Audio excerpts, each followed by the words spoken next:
প্রিয় হাতিয়াবাসী, আপনারা যে রাস্তাটা দেখতে পাচ্ছেন এটা হচ্ছে ব্যাকের বাজার থেকে হিলটন রোডের রাস্তা।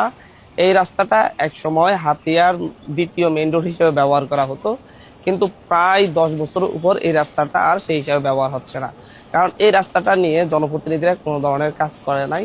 5ই আগস্টের পরে আমি যখন এই রাস্তাটার ব্যাপারটা আমার নলেজে আসে, আমি তখন এই রাস্তাটা পূর্ণ ফাইলপত্র খুঁজে বের করি এলজিডি থেকে। সেখানে দেখতে পাই যে 12 ফিটের চওড়া রাস্তাটা করার জন্য একটা এস্টিমেট করে রাখা হয়েছে, কিন্তু এটার কোনো কাজ করা হয় না এবং মন্ত্রণালয়ে পাঠানো হয় নাই।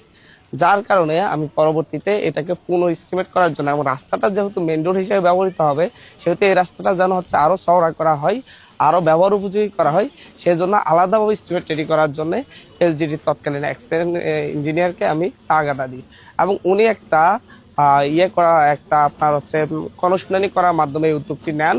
1 বছর আগে যখন এই উদ্যোগটি নেন, তখন এই রাস্তাটাকে মোট 20 ফুট চওড়া করে রাস্তাটা করার অনুমোদন দেওয়া হয় মন্ত্রণালয় থেকে।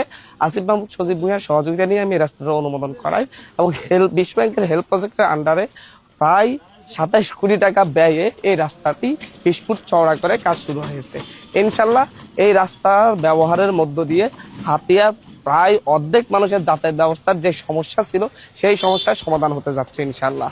আমরা এই হাতিয়ার জন্য, হাতিয়ার পরিবর্তনের জন্য কাজ করে যাচ্ছি, এবং আপনাদের সকলকে চাই যে হাতিয়ার পরিবর্তনের পক্ষে আপনারা যেন সকলে দাঁড়ান।